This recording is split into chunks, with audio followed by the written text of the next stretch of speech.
And we didn't go to movies, and I mean, not many movies. About the only one I remember seeing was Jackie Coogan.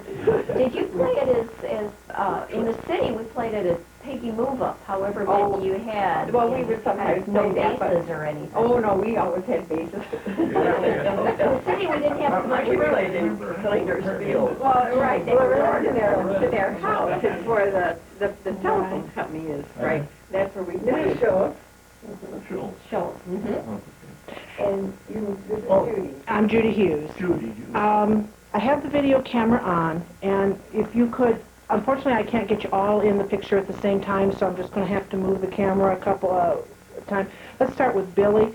And Billy, you want to introduce yourself and tell us who you are, and if you're comfortable with your age. I mean, you've all been talking about... Well, we're all octogenarians. Good. Sure. Okay. Now, what would you like me to say? I'd like you to say who you are, and where you were born, All right. and who your parents are. All right. I'm Wilma Melzer Maxson. I'm better known as Billy.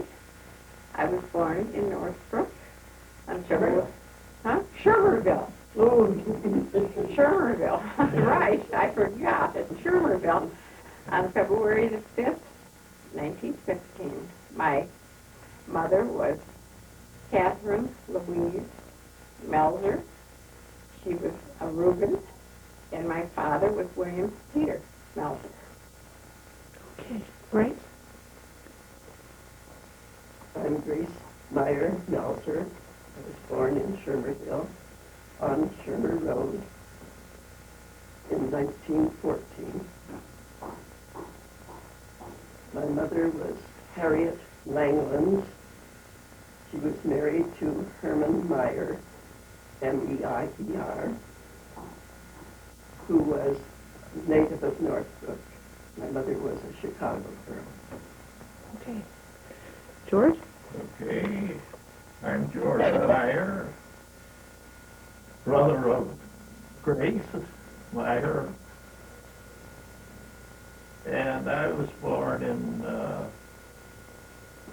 Shermerville, and I always say I was born in a greenhouse. This house was real green. It was not, but it wasn't, not a greenhouse. But everybody knew where the greenhouse was. It was way down around the corner from the end of Cleaner's field. Mm-hmm. And I'm married to Virginia Gieske from Wheeling, and Now, was she from Northbrook, or she was from Wheeling? Was related to the family here? Was there a Gieske family here?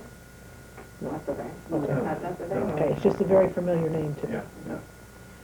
She was born, I don't think she was born, she lived in Wheeling. Yeah. She was born in Wheeling, all the way over there. Her dad was a veterinarian. Yeah, her dad was a veterinarian. Okay. And of course, where we live, we all used to play ball in the field right there. It was Cleaners. From our house to, you could see forever because there was no, only other place was Cleaners, and that took up a couple corners. So we played ball in there many a time. And of course, even when we had company at our house, which was right next door to it, Weston Myers, we had people come out from Chicago, and we had all kinds of things going on in there, playing ball with all kinds of people. 4th of July. Fourth of July. It was a big day. That was a big game, yeah. Didn't you have to keep the lawn mowed when we played baseball, the grass mowed? Well, I sort of chopped around. Ruth? I'm Ruth Melzer Mueller. I was born in Shermerville, way back in 1912. I taught school in Northbrook for quite a few years. Anything else You're the sister Oh, of... I'm a sister of Billy Melzer Maxson. Okay. Then we have some other questions we'll be asking in a few minutes. And Loretta? I'm Loretta Shield. I was born in Shermanville in 1915. My dad was Dr. Lewiston's first doctor in Northwest. My mother was Louise Crowell from Lincoln Woods. Okay. How are the Melzers and the Myers related? On my mother's side.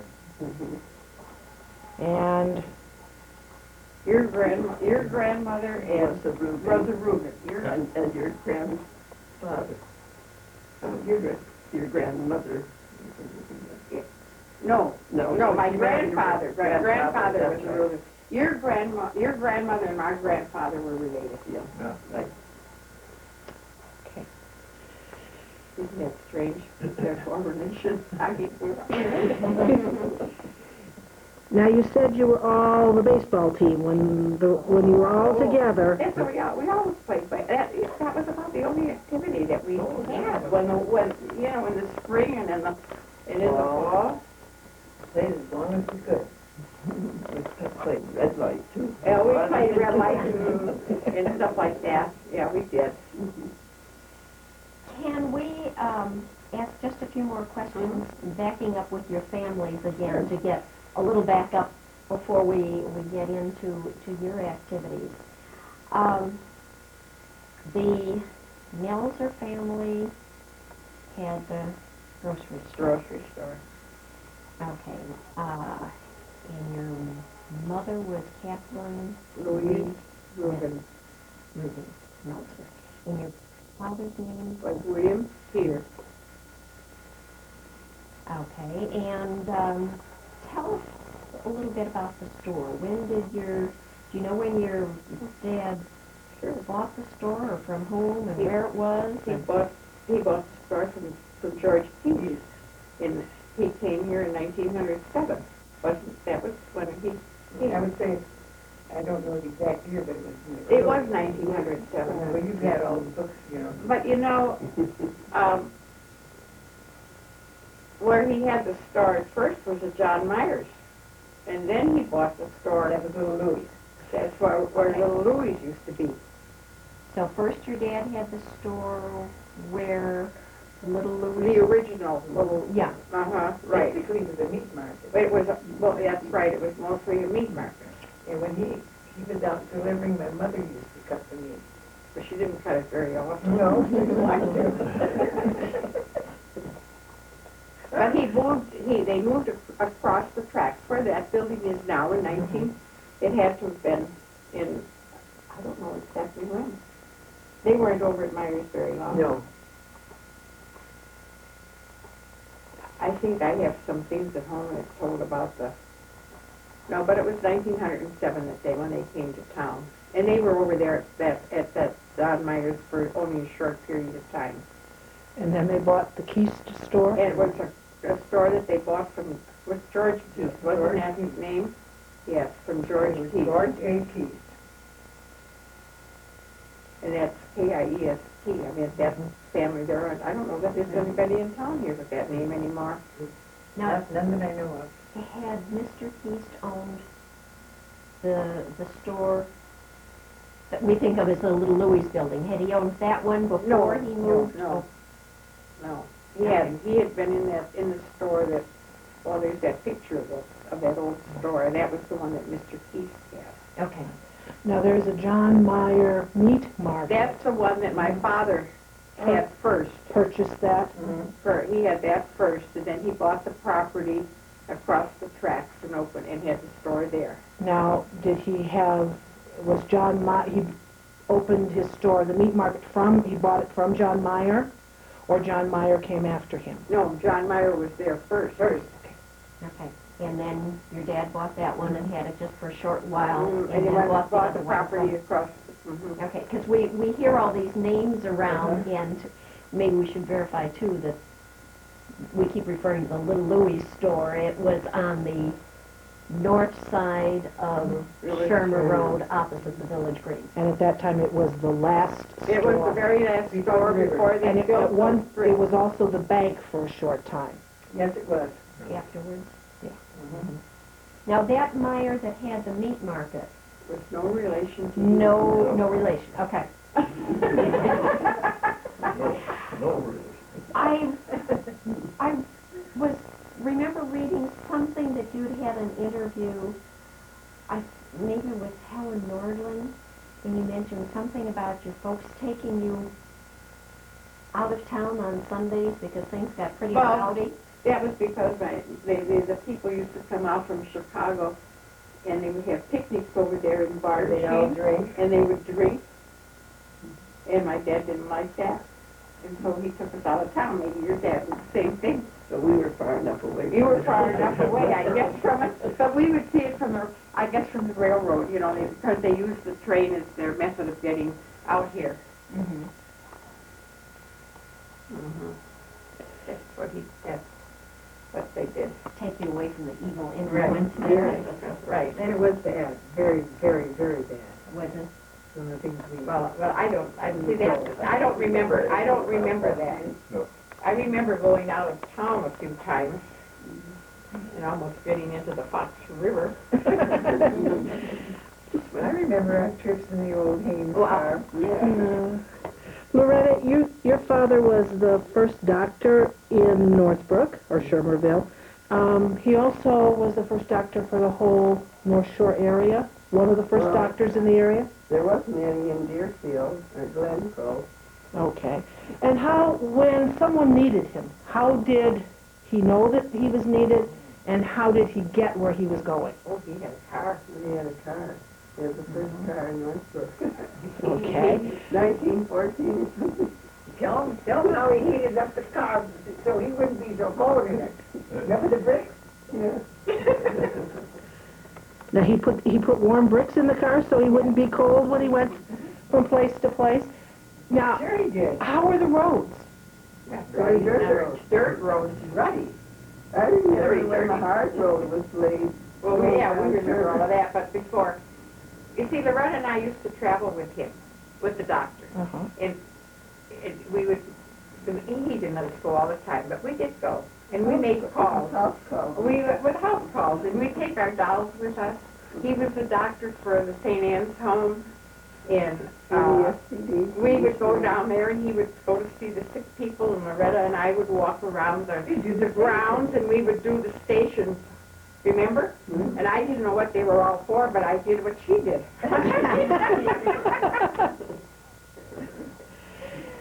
I've heard that there were 3 or 4, maybe even 5 public halls in town at the time. And I've heard some reference to Melzer's having a meeting room. Oh, well, that's true. There was a meeting place next to where the store is now, and now there's a parking lot. There was a building, and there should be some pictures of that place there. Part of that was rented. Toby Bean had a barber shop in there. There had been a real estate office downstairs. Pop used it for hardware. And he stuff. used it for sometimes, just for that stuff, but there was a meeting hall up there. And the Odd Fellows would meet up there, and who else? Remember? There were quite a few. There were quite a few that would go up there, and all I know is that I used to have to sweep the floor before the Wasn't meeting. it awful? It was awful. Yeah, it was. It was terrible. Think about it. And there was one at Barensheen's? Was there a hall at Barensheen's that you're aware of? Yes, there was. Where Larson's garage, there was a building. Oh, there was a meeting hall above Where the fire station. actually, where Meadow Road is, there was a building. Well, there. that was And good. it had a bell for the firemen. That was the town hall. Right. Yeah, they used to meet there. So there was the town hall, and there was Barensheen's, and there was one at Melzer's. I've heard something about a Cooksey Pavilion. Now, that Do you know anything? Yeah, something rings a little bell. I don't remember anything about a Cooksey. I don't know anything about that. We have a brochure or an ad for a dance for the bricklayers at Cooksey's Pavilion, and I Now, I don't know where that could be.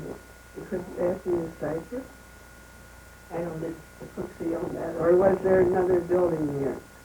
Cooksey didn't Cooksey's own at one time? Cooksey did own That that, or or must have been there. Then, Yeah. could that have been the Very big possibly. hall above? Very the, possibly. Above Cypress? yeah.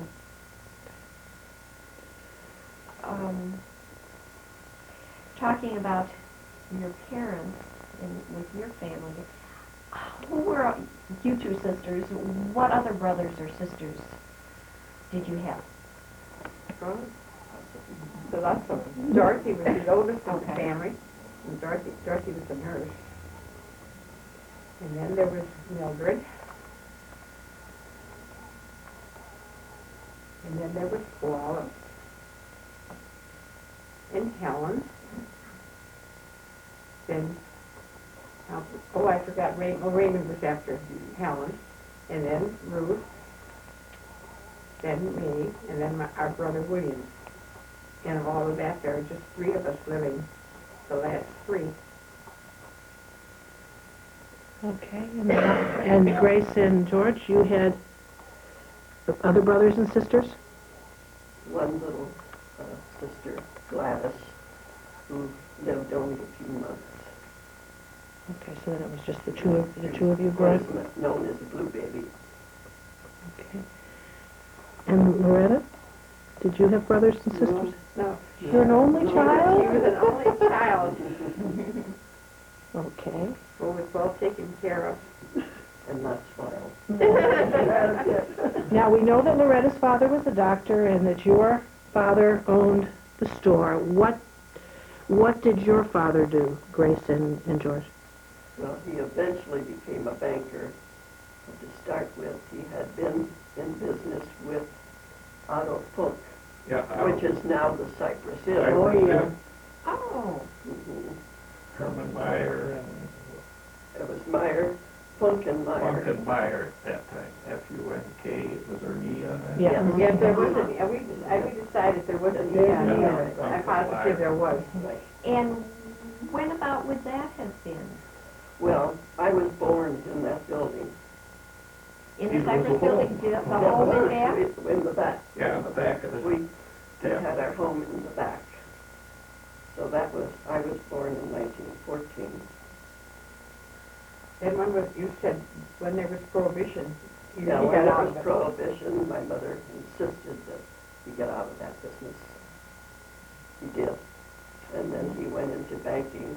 I do think that the old taverns were really sort of the bank at that time anyway, because the brickyard men used to come in on payday, and that's where they would cash their checks and spend some of it too.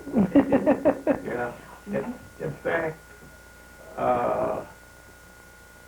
when I was living over there, I was a year older than she, and all these fellows would come in from a brickyard to cash their checks. And I used to come out in the tavern there, and they'd all buy me candy bars or something like that. And because and then a fellow, Duke Sandstrom, who lived, he lived on Church Street, and he always kidded me about, hey, yeah, George, when we came in there, your dad let you come out, and we bought you candies, and I'll bet you that he made you put them all back after. Oh, that was right. Now, we have some pictures at the end that show on the awning there of Cooksey, Well, then and then Cooksey and Funk. Was that after, that had to be after. I don't remember. Oh, then when Yeah, did, must have been after. Yeah, it definitely was after. then when did Fred Weitzman get involved with that? 1923. In Must 1923? have been after. Remember he used to cut hair? He was a Yes, barber. yes, He he was a had barber shop. part of We it. had a barber shop. We'd go in there and get our hair cut.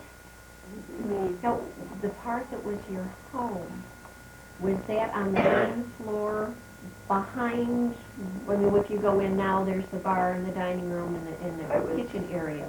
I would say it was, because Yeah. George tells about running out. Of course, he could have come from down upstairs. No, But that was just in right the there. back, It yeah. was the back. Wasn't that where there was a hall, open space up there? Upstairs. Uh-huh. Yeah, right. See, that may have been one of the others. Yeah, I think it probably was. Right. We left there when I was probably less than 2 years old, so my memory of it isn't too great. Then we moved to Walters Avenue. Is your house still? Oh, no, they didn't. No. They had a nice house on Walters Avenue, it was torn down. The Western Phone Company, they had bought it, and they finally raised it. And that's where, that was, Cleaner's house is where the phone company building is, or the, where No, the it was down townhouses? at the corner where all Oh, the those... townhouses are. Yes, right. It was kind of like an estate. I always thought the old house would have made a beautiful tea room. Well, it would have, Yeah. it would have. Gorgeous. It was too Yeah. bad it was ever, And we know so many lovely homes down here in that was a lovely place.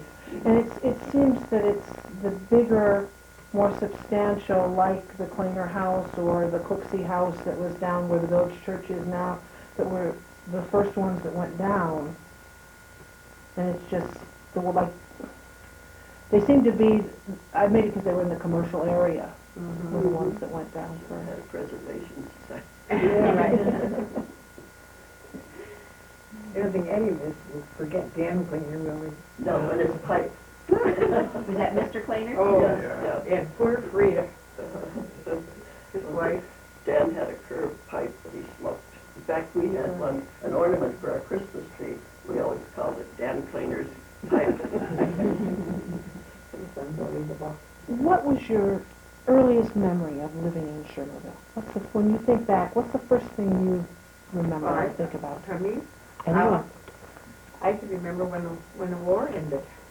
I don't know, they said that that the report came through twice, and I don't know if this would have been the first or the second, but I can remember my dad opening up a window upstairs because they were ringing the fire bell, and he held me up, and I stuck my head out of that window, and I remember that. I would have been like a little over 3 years old, but I do remember that and what it was all about, and everybody was so happy and glad, and it has stuck with me. The only time in my life my head ever went out that window. That's a good thing, Dan. But he did. He must have run to the window, and I must have run after him, and he picked me up and stuck my head out. I remember that. Ruth, you said you remember the parade. Was it the parade from the... School was let out and we all marched. George, I bet you remember that, don't you? Not much. And you marched where? Down The dirt road. Uptown, and we turned around and went back, just uptown. because the war was over. The war was over.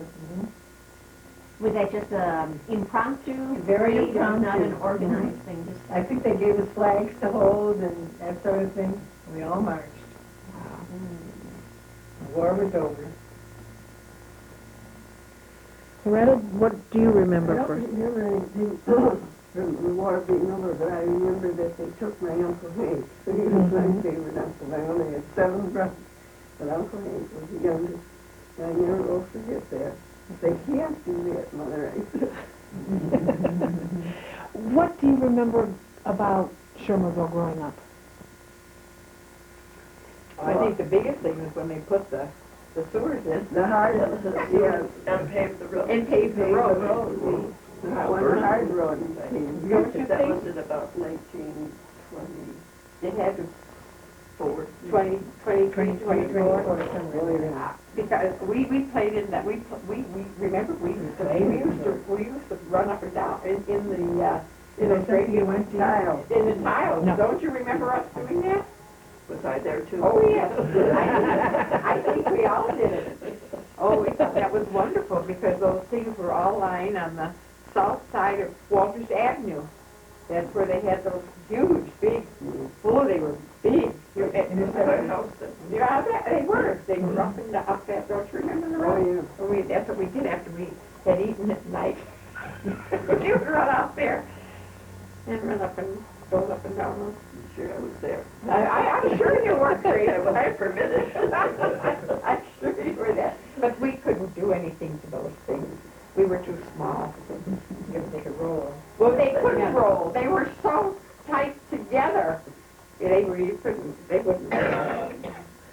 and before was it dirt streets, and what Yeah. about sidewalks? with Oh, there were rubber? sidewalks. There were sidewalks. We had sidewalks. Cement sidewalks? Hornberg and Mueller put it in. We didn't have to walk with them in.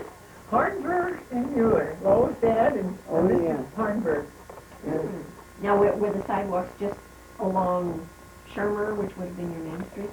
You know, I think They went way up, No, they went up, west to Yes, they did. Walters, yeah. I mean, I don't maybe think to it's Western Western Avenue. Avenue. Western, yeah. Yeah, Yeah, that was the limit for it. It would have been as far as Western Avenue, and they went up to They the went east end. And of course, none of this was put in until a long time after, but the streets that we would think of as the main streets had sidewalks. Church What- Street did. Yes. Do you remember some other name changes of the streets in town? Shermer Road, what was it called? before Shermer Avenue. for Shermer Ave. Was it called anything Well, else? there used to be two parts to it. One was Shermer Avenue, but if you went south on it, then that was Shermer Road. Right. Don't you remember that? And then it all became Shermer Also Road. known as telegraphic road. Telegraph, Yeah, out of town, it was Telegraph Road. Okay. What about Waukegan or Dundee? Did they have any I other don't- names I- that you remember? The Church Street was Midway, Yes. that, I'm sure you remember that, or heard of that. Okay. Ruth, you mentioned Lowell, and you didn't in your introduction. Could you, for the tape, so we have it, he was your husband? That's He was right. born and raised here in Shermerville? That's right. All right, you would tell us a little bit about his family? His dad was Oscar Mueller, and his mother was Blanche Tiro Mueller. His dad was the builder in Northbrook. I would say, wouldn't you, kids? Right. Built many, many homes here in Northbrook, the original homes. Okay, some of the ones on Walters? Walters, up on Shermer. Shermer. I could point out many of them that he built. Did he build this one for you, too? Yes, he did. Mm-hmm. And He built the one next door. All the ones on this street were kind of old. I don't know which ones he built on this street, because most of these were kind of old. They built the Rickmore house, you know where the Rickmore oh, house? that Absolutely. beautiful farmhouse? Uh-huh, Mm-hmm. he built that. And There was some. when Lowell and I were married, Lowell lived in the house on the corner of Hillside and Sherman. Yeah, that stone house, there was his home. Mm-hmm. He built some too that are on the north side of Shermer Road. Yes, That yellow house, didn't he build that house down there that's painted yellow? yes, he did. And he built Thormeyer's. Right. An awful lot of houses. I think one time he told me he built over 200 houses in Northbrook. And did Lowell have brothers or sisters? He had a brother, Orell. What was his name? Orell, O-R-E-L-L. He was known as Mickey. Looking up information about some of the homes along Church Street, it had some owners. There were several Muellers that lived on Church Street. Were they related to you? Patty Miller. I don't know how they were related. Do you know Billy? I have no Schuster idea. Miller and Patty Miller and Jake Mueller. They weren't all related to Oscar, were they? I didn't No. think so. No, I thought they I were don't- completely I don't different think so. families.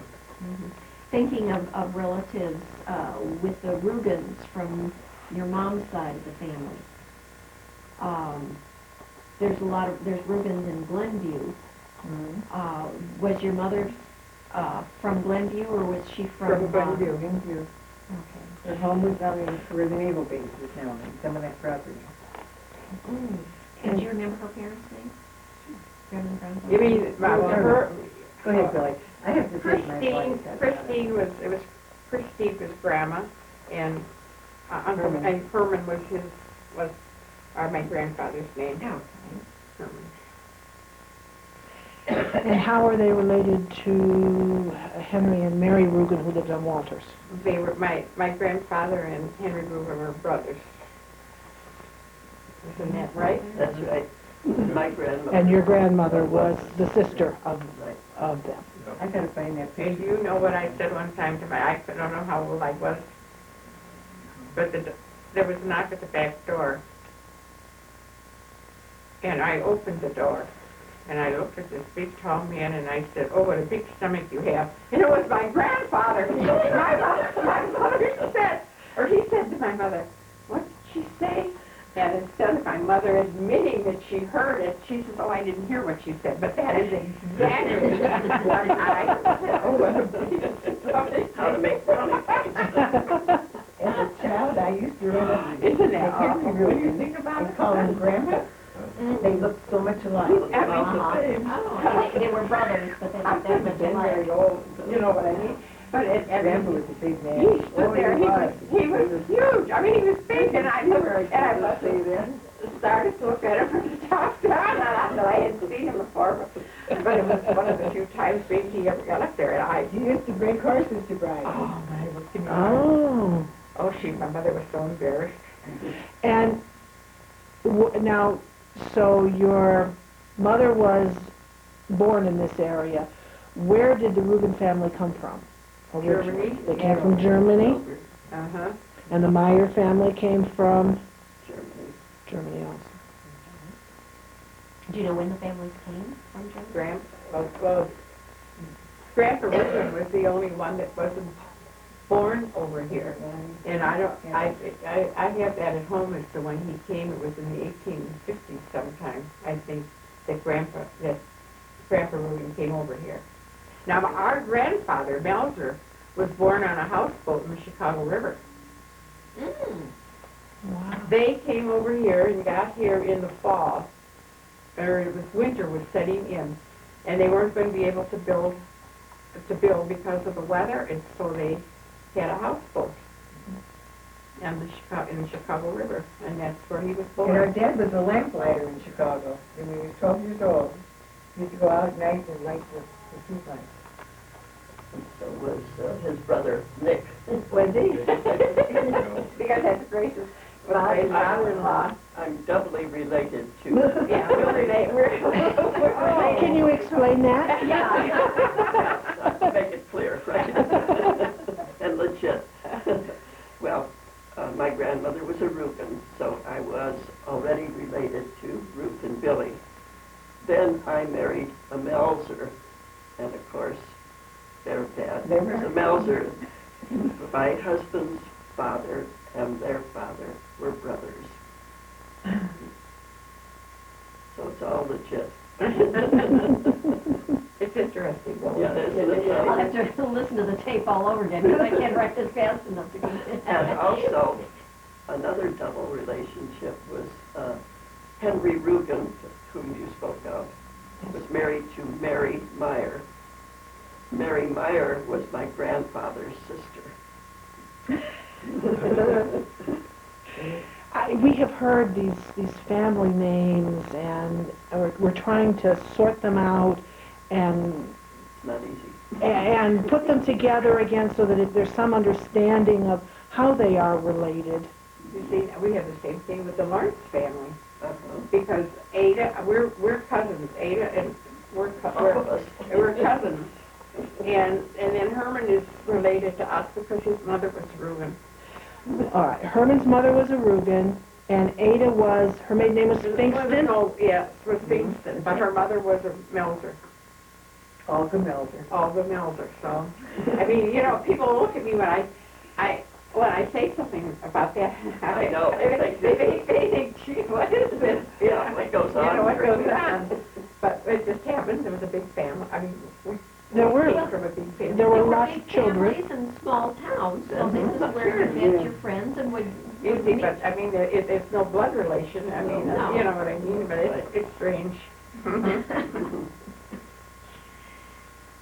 With the Melzers, you said your sister Dorothy was a nurse, and Mildred, Taught school. and Helen worked in the store. Helen, Wallace, and Raymond were all in the store. And Ruth and I taught school, and our brother Bill was an attorney. Now, Ruth, you taught in District 28 at Crestwood School I taught Greenbrier. in Greenbrier, and did you ever teach in another district or just Taught in Maple School District, which is, what is it, 30? 30, and I taught in Elk Grove. That was 59. 34. I was there for 9 years. Okay. And where did you teach, Bill? I taught out in Aptekissick in a rural school. Oh, no, first I taught in Brookfield. And I'm going to tell you, I earned $55 a month. Isn't that something? $55 a month. Then there was a photographer that came to school and said that they were looking for, there was an opening in Lansing. And I went over there. I never dreamed I got there. And there were about 20 or 25 teachers there applying for that position. And lo and behold, I was the one that was chosen. And I was down at Lansing for a couple of years. So I was at Brookfield and at Lansing, and I didn't like to travel, if you can believe that. I used to get on a train here at 6 o'clock in the morning, go down to the Union Station, walk from the Union Station over to Michigan Avenue or wherever that train left from that went south, the South Shore, and got off at some 75th Street, I think, and there was a teacher who drove from there to Lansing, and I made that trip every day. So then, during the summer, I heard of this opening out in Aptekissick, and it was a rural school. I'd never been in a rural school in my life, and I went out there, and I loved it. Then I came to Maple School, and I was there, and I had it was a funny experience there. I'm not afraid to say it. I said I wouldn't take a contract from you if you handed it to me on a silver platter. And I left and went out to finish. I was out of time for 25 or 26 years. And I taught 46 years. Okay. And Grace, you said you taught school also? Yes, And where did you teach? District 28. Did you? Yes. Oh. Mhm. I had 6th grade my first year, and 5th and 6th. Which buildings were you at? In this old one. That was the school. That was the only school. It was the school, right, Loretta? Well, as far as I'm concerned, it is the oldest school. That has a very special place in our hearts. That's where our children all went to school. It was a So very I taught nice for place me. to work. It really was. It's a nice place to be a parent, too. Right. And Loretta, what did, Where did I teach? I yes, taught my first years. I taught a couple of years at Boys Latin School. Then I got a job out at Stickney. And I drove from Northbrook every day, 29 miles one way. And then after that, I went over to Skokie. I had experience. You had to have experience on the North Shore. So I went over to Skokie, and I was there about 17 years. Which district in It Skokie? was 61. Now On these- Lake Avenue. Okay. these were all grade schools. Yes. Yeah, okay. I taught just 4 years. I didn't know. I lost my first job in Northbrook because I got married. Yeah, Oh, yeah. I had to quit too. Yeah, because they were very, you know, when you think of some of the, when you think of those things, I mean, it was, that was really, you wonder, They couldn't do they it, couldn't do it today, is right. but they figured we had someone to support us then, So, and so they wanted to give the job to someone who needed support. well, really, it was rough during the Depression. Yes, Well, that's it right, really right. Mhm. Real rough. Yeah, the salaries were nothing. You know, and I mean, well, we not only had, I said it was $55. The second year they gave us a raise to 60, but I used to come home with armor, food, some kind of stamp books or something. Then my dad would take them and give me the money, and then he would pay the armor bill with those things. But I used to get scripts. They'd have some tax sort of a anticipation warrants. tax anticipation warrant. Yeah. This is where Law lived when we were married, in that house. Oh, yes, Yes, that's My such a favorite beautiful house in house. Northbrook. that is a beautiful one. Can you get a picture? Yeah, that's what I'll try, see how we do here. There'll be a glare on it or not.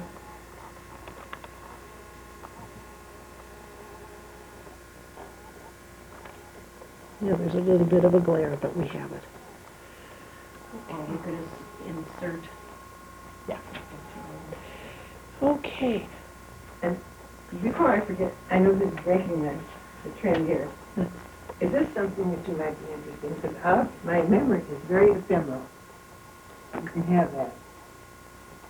What is it? Remember that? Accident here at the train Uh-huh. crossing. Oh, George, you were on that bus, There. or... Yeah. Oh, we're on the bus? No, I wasn't. no, we weren't. No, We We were still in. no, we were too young. Yes. Well, maybe you didn't. I just thought it might be something. Those, that you might oh, those two were in it. Yeah. Tell us about it. No, Loretta, you were in it? no, No. no, her dad was in it though. Yes. Oh, I'll never forget that morning. When Mr. My brother Wallace Yeah, thought my dad had gone crazy. He was upstairs, Wallace was in the store, and my dad came running bus driver. down the back stairs, and he went out through the front door of the store, and Wallace said to him, well, what, he thought he'd done, then he was really mad. I mean, he really didn't know what was wrong with him. He was just, and, well, he heard him say something about the bus. Well, then Wallace ran out too, you know, but Wallace thought that he'd gone insane. This is Dr. No, no, my dad. Oh, your dad. Your dad, and then they said, get the doctor, get the doctor. Well, two people were killed, the driver and a passenger, Mr. Barno. He sat right behind the The driver. driver. Uh-huh. And that was the nicest bus driver anybody ever could have imagined. Yeah. Lyman Dean. He was so nice. Well, the trouble was the gates were, in those days, the gates didn't go down by themselves. And you had a tower where They had to pump them. you had to pump them. A man was upstairs, should be upstairs, but that morning he went down to relieve himself, and the gates never came down. It's right near, what's the Landwehr store on one side, what was that, feed store on the other side. Francis, Rubens and Yeah, Francis. and you couldn't see anything coming from the north, nothing. Line crossing. Yeah, and the gates weren't down, so the driver, see, the bus used to come from Arlington Heights. Go from Highland Park is where we, Highland Park, and came and went around the triangle and stopped in front of the store. So the kids were in Landwehr's store there, keeping warm in the wintertime. Well, you pulled up, and of course the girls practically always sat up front and the boys towards the back. And this morning, didn't come down, so the driver always looked to the right first. But he looked after it was coming from the north. And he saw it coming, so he put on the brakes, turned the wheels with the train, and sheared off the front end of the train, where how many girls were laying out there in the tracks after that. Oh, Gigi Bohannon. Alice Landwehr? Alice Landwehr, Marcella Kadim.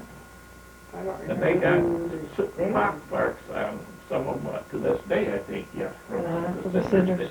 They didn't get killed or anything or hurt, but they were laying between the rails. I remember after it happened, we all went over to Florence Miller's house. The girls did. Yeah. And all of a sudden, one of the girls started screaming, my father, my father. Bornhuff, Georgia Bornhuff. Yeah.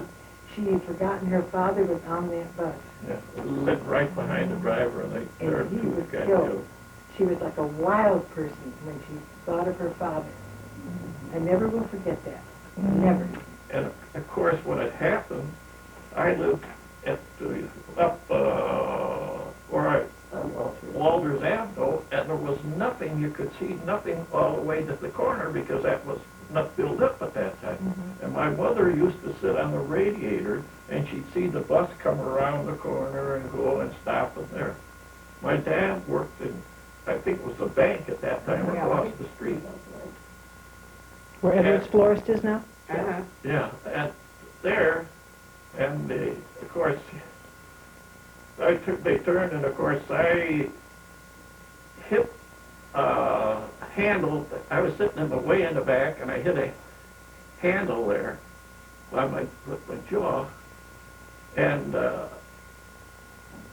got up. The boys came out with it, but my dad came over and he says, "Oh my God, I even forgot about you being on here." He says, "You better run home and tell your mother, because she could see it. All the cars, people were jammed up like mad. Nobody could go anywhere." And I went home and got in the house, and I told her, "Oh," she says, "What's going down there?" I says, "The bus was hit by a train."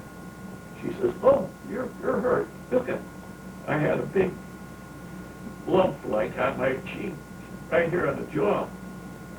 She says, "You better go down to see Dr. Simpson." So I went down there, and he says, "Oh, it's going to be all right. I'll see you eventually."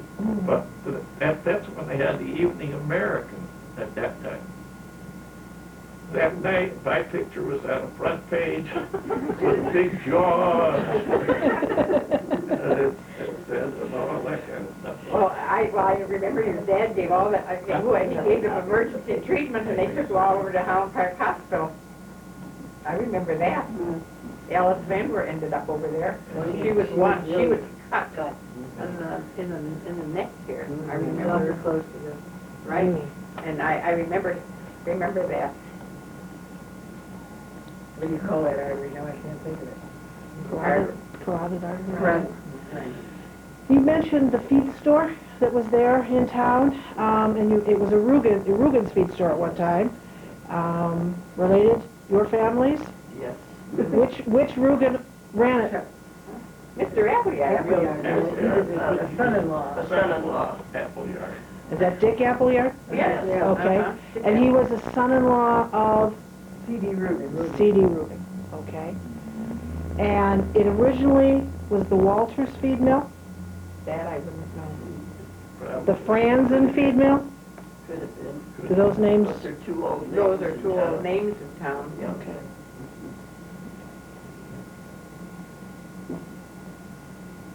How long was your father the doctor here in town? Forever. I don't know. Well, I think 1909 he came. And he died in 1936. And he was our only doctor all that time. Barbara, your tape just flipped. Okay.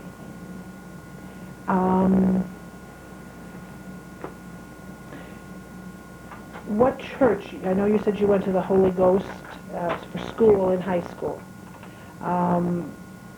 What church did you belong to? Your And member? that was at Texas. I Okay. went to school there too, at Texas. I went to Crestwood for 4 years, 4 straight. Then I went down to Texas. So Okay. And Muellers and Myers went to Northbrook School, Shermerville School, that was then Crestwood School? It's now Crestwood. It was. Yeah. What do you call it? What do you think? We used to. The Waukegan Road School? It's been called the Waukegan Road School or Shermerville School? Shermerville, District 28. What do you remember about school? Well, What do I remember? yeah. George, do you remember the fight in our classroom? Jean Cameron Gene Cameron. and the teacher, Mrs. Fellows. Oh, yeah. What was that at?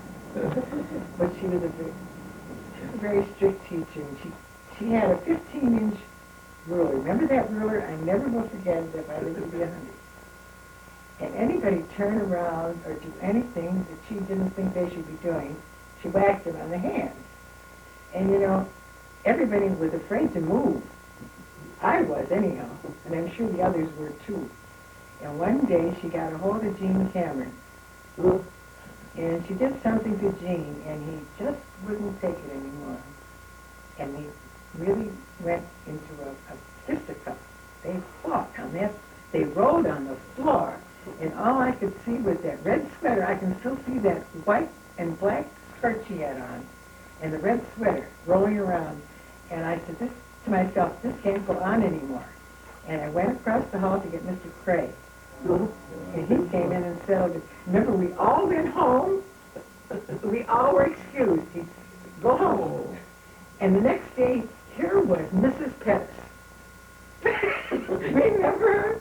Boy, did she whip that room into shape, and she was the nicest teacher anybody could have had. Just a wonderful person. To this very day, I often think of Ruth Rachel Pettis. She was an excellent teacher. Oh. We all had her.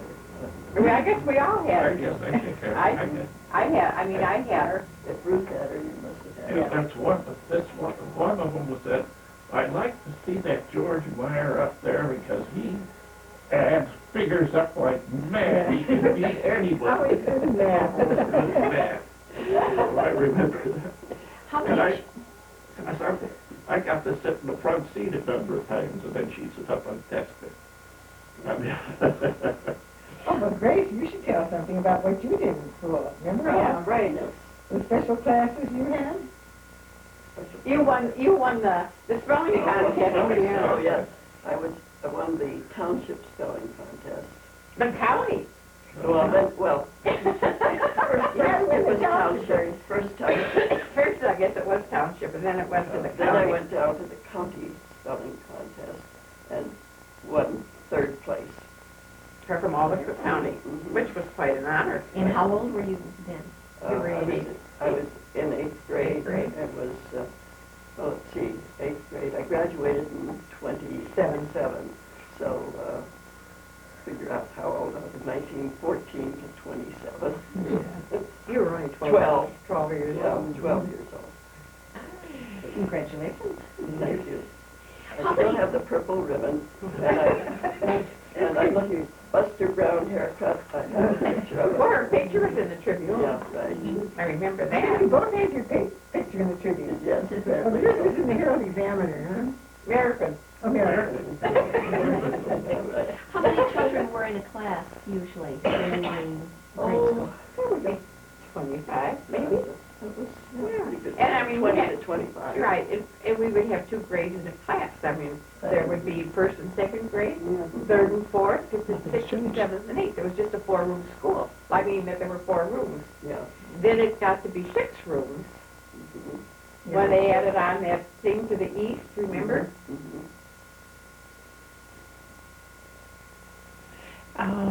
And what church was your family belong Well, to we here were- in town? I hope you did. The Hope Union. We went to St. Peter Evangelical Church, which is up between Northbrook and Glenview. You had attended the old building when it was Yes, the on old church Sherman Road? building, right, yes. Mhm. We always wanted to go down to that church, remember that? Because Grandpa Ruby had a lot to do with that church, and I mean, at the very beginning of it, but I mean, how did you get down there? I was always really a little upset with my mother because when you were going down to confirmation class, you said I could go down there. I don't know, your dad or somebody must have taken you down there.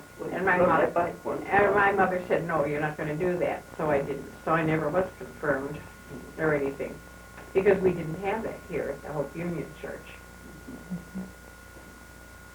Yeah, they had that building, there was bowling alleys on the bottom. Yeah, right. It's community hall. Community hall, and there were, upstairs, there was a library, and then they had all kinds of banquets up there.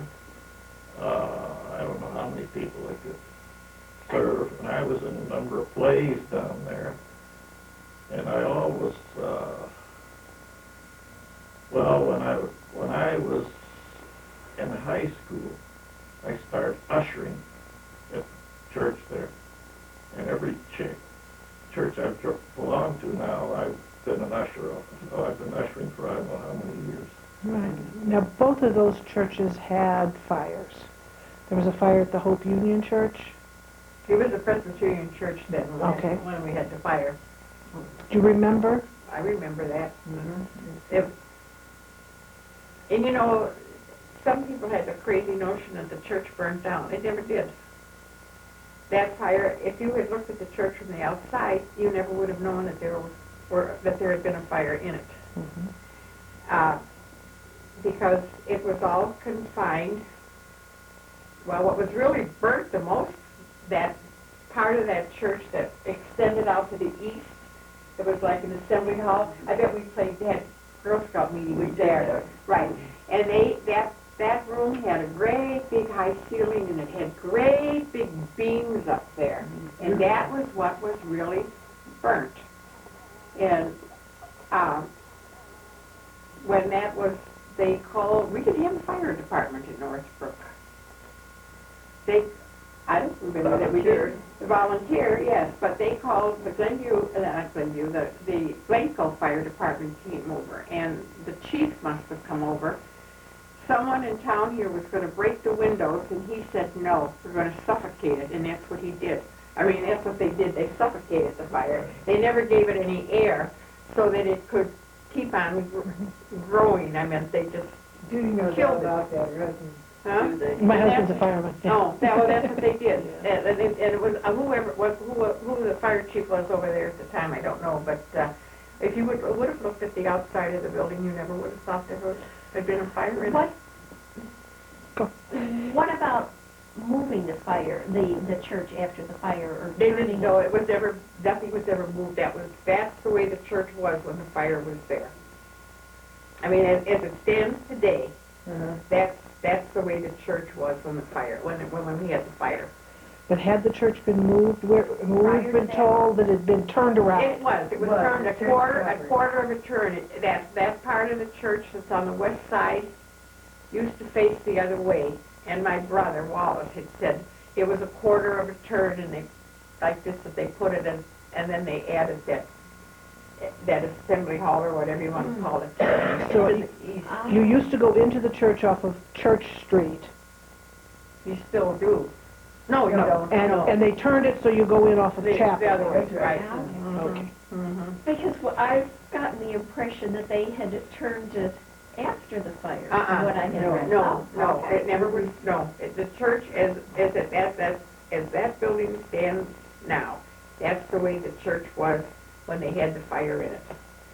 But it had previously been turned. Right. And then St. Peter's had a terrible fire. Were you still going to St. Peter's at the time of their fire? I was out in California at that time. Prior to the one. Were you? That was sad.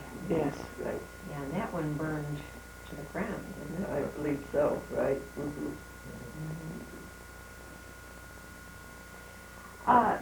Grace, you showed us the picture of you in your Girl Scout uniform. Tell us about Girl Scouts when you girls were young. Well, we had Mrs. Jean Bartlemay as our leader, and we called her Brown Owl, right. And her little daughter, who was Jean also, was our mascot. Didn't we have a name for her, really? I don't remember. But, I don't remember what she it was. is in that picture I showed you of the group. Little Jean is in front, and the others are all named on the back. Maybe she's named off. I don't know. But we used to meet, what was it, once one month, or was it? Well, it was at least once a month. Yeah, maybe more frequently. And of course, we worked on our badges. We all acquired quite a few of them, I believe. Oh, you found yours. Wonderful. I don't have mine. I must have thrown mine away. I think I have mine. Well, you can supply the badges if I can't find mine. What age were you when you joined Girl Scouts then? Now they start with the brownies in first Yeah, grade, and they don't have that at all. We must have been 10, 11 10, years I old. think. About 10, Ten. yeah. And then how long did you stay active in? Until we went to high school. Yeah, we did until we, Right. And there was just the one troop in town? One troop, the very first troop. I feel like we were lucky we had that. Yes, indeed, we were. It was something to do. Was there, We got to go to camp in the summertime where did you go to camp? up in Wisconsin, Juniper Hall. Juniper Knoll at Edgerton, Wisconsin, In Hooper Hill. Hickory Hill at, But I have to stop and think what where that was. Elkhorn, Elkhorn. Wisconsin. And then we went to Druce Lake. 1 year. 1 year. Yeah, That but was I not didn't go to good. Druce Lake. I had You were like. Yeah, that was very nice. I was, they put you in age groups. Yes. And because I was the youngest in that group, with Florence and all, I never got to be with any of the people I knew. That's no fun. You know, none of the girls from Northbrook, and I wouldn't go to camp anymore. Were you a Girl Scout at all, Loretta? No. Did they have Boy Scouts in town? They could have, but I don't think I was in it, that I know. No, I wasn't in Boy Scouts, because I had a grandfather that had a farm outside of town, up on the Shermer Road. It was up that way. It was Shermer Avenue down below it. And I used to ride a three-legged tricycle until I wore it out, because the road when I would ride, they didn't have any cement there. It wasn't a hard road, and all these cobblestones, and I finally wore the thing out. I did that, and then I had another uncle that had a farm, but I usually went up to the Detman farm was at that time, and then Grandpa Myers. That was the first farm south of the city The limits. Detman farm was the first farm south of the city limits. Was that a family? It was Grandpa Myers' farm to begin with, and Then the Detmans. Yes, but Now, is that house still there? it's still there. It's been redone a little bit in the last couple of years. Do you know about when that house was built? Golly, but it was I'm a sure. very pretty farmhouse originally. I have a picture of that too. Maybe Dorothy would know. Yes, you might know. No. And that's Dorothy Eberline? Eberline. Okay. Yeah, she's on my list to call.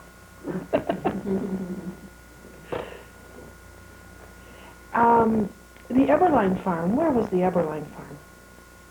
way up farther south. That was on Shermer on the corner of, I can't remember, but it was quite a ways up on Shermer. Well, in the... Almost near Glenview, practically. All right, but in the information that we have at the Historical Society from Milton Hands, there was something about a Detman, an Eberline farm somewhere. My guess is somewhere where the village, over by the Walters, where the Walters house was at the end of First Street, where the pond is, the skating pond and all of that, based on his description. So that may have been before. Could be, I don't recall. First Street in Norfolk. Yeah.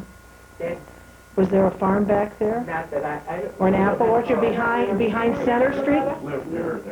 Behind Center Street? It was open field. That was for- open field. Because that's where the baseball team played. Yeah, we played, Well, the men, one that I gave you the uniform,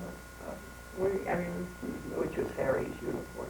when they used to, I don't ever remember of that being a big farm or anything out there now. No, Fisher's had a house there many years ago. Right on the track. Yeah, that, You were just talking about the Fishers today. Loretta, you said you lived on First Street. Is the house where you grew up, is that still there? no, The house. no, my folks built the one I mean, when I was about 10 years old. You were a little older than that, I think. 12, maybe. Yeah. That was the Beaver house. Yeah, the white one with the beaver, Dan Beaver. They moved to, Is Dan Beaver's house still there? no, No. That's where the apartment, that's where our there, apartment that was. apartment building on First Street is, that house was torn down. Oh, that's Right. where Dan Beaver's house was. Uh-huh. Okay. And was there ever a log cabin that you remember near the field, like where the water tower is now, that was moved over to Center Street? No. No, I don't remember You don't that. remember anything like that?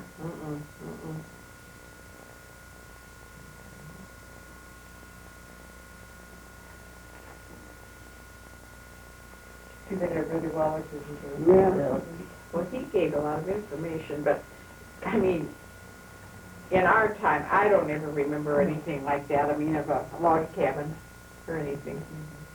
And I never heard him mention anything Now- about a log cabin. When you were growing up then, did you always live above the store? Mm-hmm.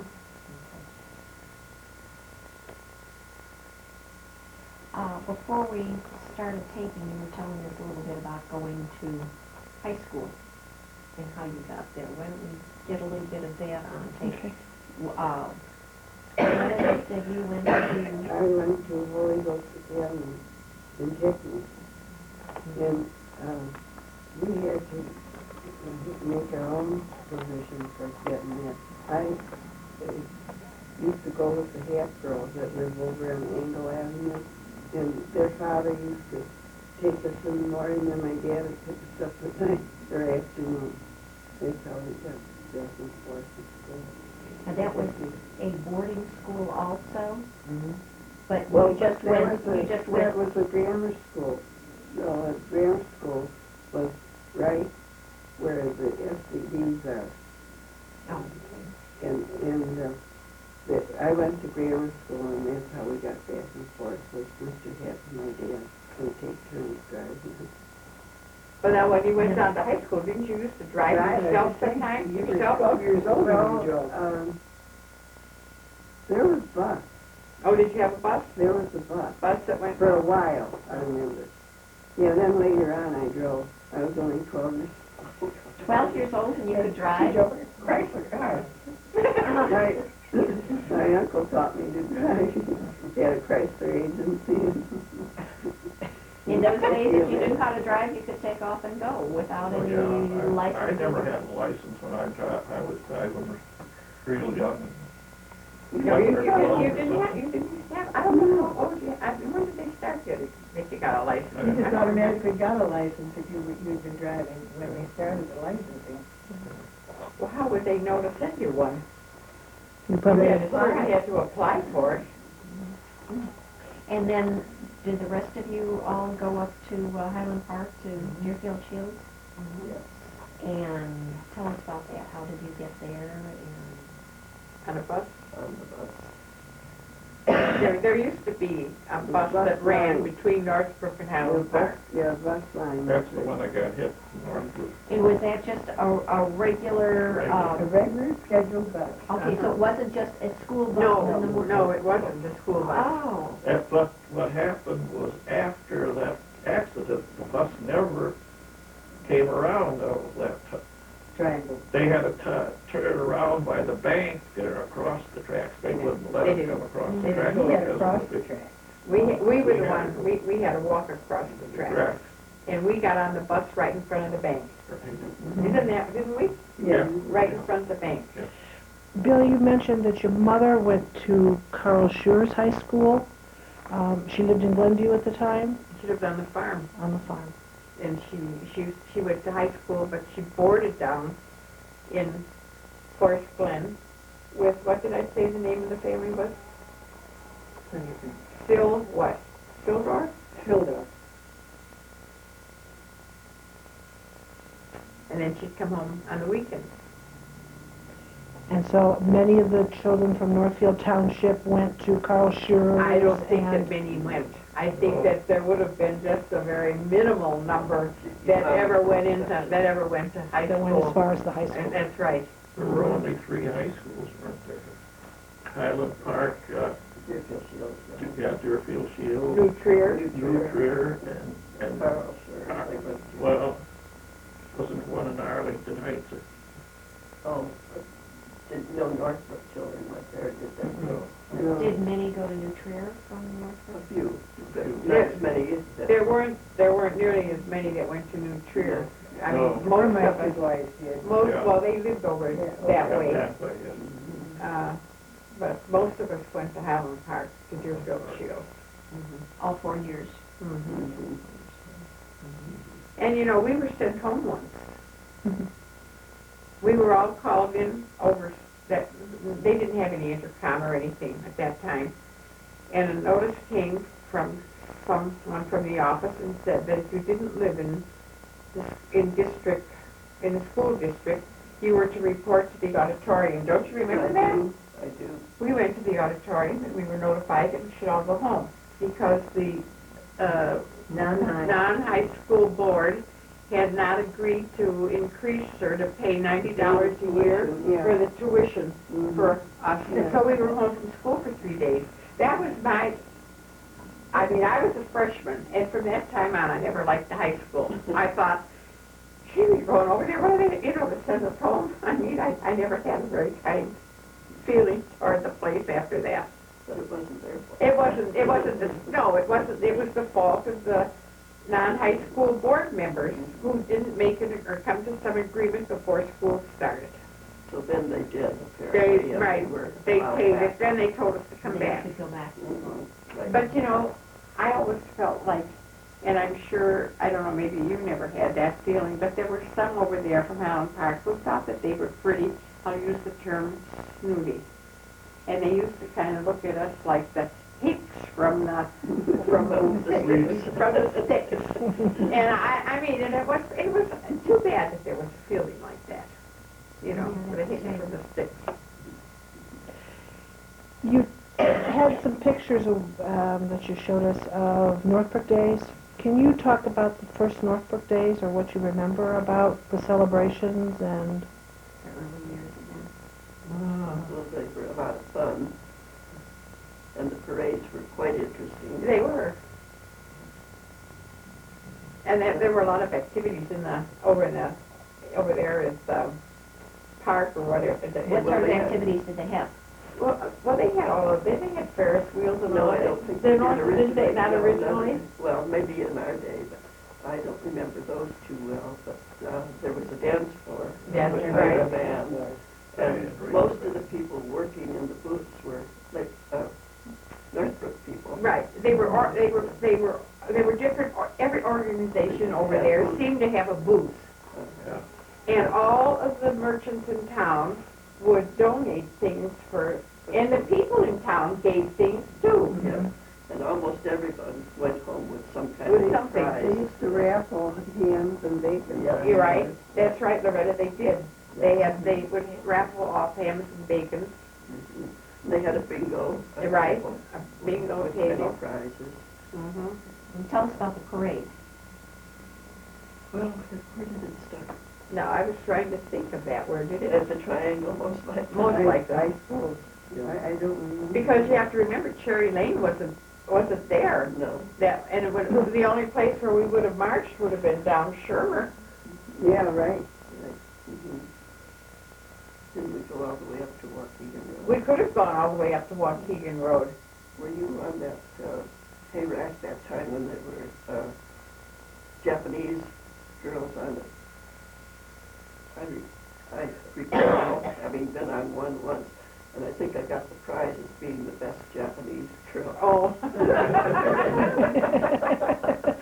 I don't remember that. So you dressed up for the parade? And They had to, I You guess. would have to, and then they had the kids would decorate the bicycles. Yeah. If they had bicycles, they'd put all kinds of things on them. And then another thing they had, the flower in Northbrook was the zinnia, remember? Yeah. Oh, yeah. And then, and everybody would grow a zinnia to see who would have the biggest zinnia. It was the official flower That of was the Northbrook? official flower of Northbrook, was the zinnia. Yeah, right. Uh-huh. Never heard of that in a long time. Well, I just happen to remember that. You always had some, you always grew them. You had them out in the front of your front yard. Yes, And a we bed always about did. this big around, and you used to have some pretty big ones. Yes, we did. I don't think we won any contest. And you showed us a picture of the costume that you wore. That one year, that Billy and I and one of my cousins. And I'm sure that coat I had on was the one my father wore. It was his, I know it was his. I forgot. Cutaway coat? Uh-huh. So it was the three cousins that were doing that event. Well, I wasn't related to Grace's. She and I were related, but I was not related to the... To the other one. Mhm. Right. What's her name, Laverne. Laverne? Laverne. What's her, I've forgotten where I got my costume from. I don't know. It's pretty ancient. I wonder whatever happened to all that stuff that Aunt Viola had in Glenview. It's a good question. This might be at their historical society. It might be. Do you, remember anything about the name change from Shermerville to Northbrook? You mentioned that, things got pretty rowdy, in the park, across from your folks' place. I think that was one of the big reasons they wanted to change. That's Yeah, one yeah. thing that we had heard. Mhm. And when the children come to the inn, we have in our records that there was a vote. There wasn't. You know, that is one thing that I said, I have gotten to the point where I wonder how much history that I read is really true. Okay. Because you could remember, I mean, you know that there are things that are not that way. There was never a referendum to change the name from Shermerville to Northbrook. That was all done at a village board meeting, and you somewhere have a copy of you have the minutes. They decided one night that they were not going to keep the name of Shermerville. And one of the reasons they wanted to change it was because of this, it was that Yeah. rowdyism with these people that came out from Chicago.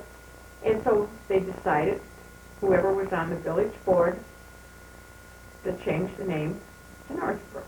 They voted, there had been, there had been, Feelers put out. oh yes, right, people, they had Right. talked about it, it wasn't anything that was done in an underhanded way. And they had this meeting, and the men who were on the village board voted to change the name from Shermerville to Northbrook. And it passed almost unanimously. There was one person who voted against it, and it was Mr. Schilling, William Schilling, who voted not to change the name. Now, But Mr. Etherton was telling everybody, that they had a referendum, and I knew they didn't, because I got up one morning and my dad said to me, he said, you don't live in you don't live in Shermerville anymore. And I said, well then if I don't live in Shermerville, where do I live? He says, they voted last night to change the name to Northbrook. And I went up to school the next day and told all the kids that they didn't live in Shermerville anymore. He and I lived in Northbrook. Wasn't there a brook that went through that? Well, it's because we're on the Yeah, branch of north branch of the Chicago River, and that was where they got the name. Yeah, that was where they had. But that was, I said so I remembered that. And when was that changed? In 1920. 23. 23? I was going to say that it must have been around that At the time. time the roads. I thought that I was about 8 years old, and I remembered. I went to school, and the kids all looked at me when I said that. We're now living in Northbrook. You were talking about, before we recorded too, about the baseball team and playing baseball. What other kind of games, activities, after school, social life did you We had a coasting hill. Yeah, we made up a lot. We went ice skating and On the creek. on the creek. Was down. the creek wider than it is now? Well, I'll tell you, I don't know. it used to flood where the library is. Yeah. It was doggone windy going across that bridge. walking Right, to school. it was. Uh-huh. Mm-hmm. I mean, we had to make up our own, I don't know what we did. Well, we played red light. Oh, and red light and tag. tag, and we used to play with dolls. Yes. Where was Marbles? the coasting hill? Down there Where the water tower is. where the water tower is. Okay. We go down the hill and go sometimes that way. Go quite a ways. You go almost as far as Cherry Lane. Yeah. It did go that Take a far. belly flop and you go all the way down. Bet you used to belly flop too on the way. Oh, yes. Yeah. Well, Is there anything that you want people to know about your growing up in Shermerville, say 50 years from now, when somebody's, is there anything that you'd like to pass on to people that don't know about what it was like living here? Or are there any stories that you've told your children and grandchildren about when I went to Well, one school? thing I remember, everybody knew everybody's business. Very private. You had party telephones And Oh, that yeah, and he had aid a in doc- everybody knowing everybody's And business. he had, even your operators could always listen in.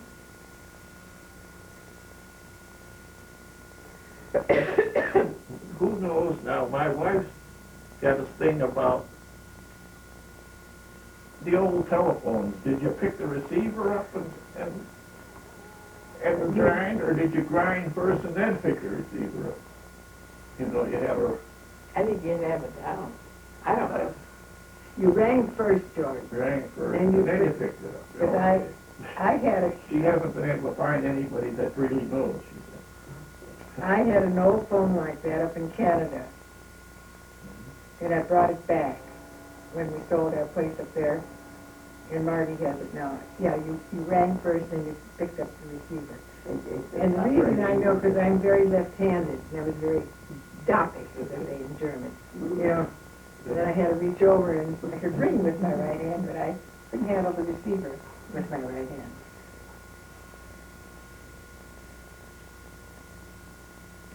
Where was the post office? In the Bellers building. Oh. Let's see, there was, well, I had to stop and think. Eddie Grease had it for a while. Yeah, before that. That, before that, I was trying to remember. Corson's lived in. Yeah, right, that was down It there. wasn't in that knothole floor place, was it? No, not in Bernhardt's. No. No, it wasn't Well, The there. building next to it, wasn't it? Yes, I Selling think it. furnace shop? Where was the first post office? I remember the first, Peterbilt. Yeah. and I remember before that, it was over across the street in Barrington.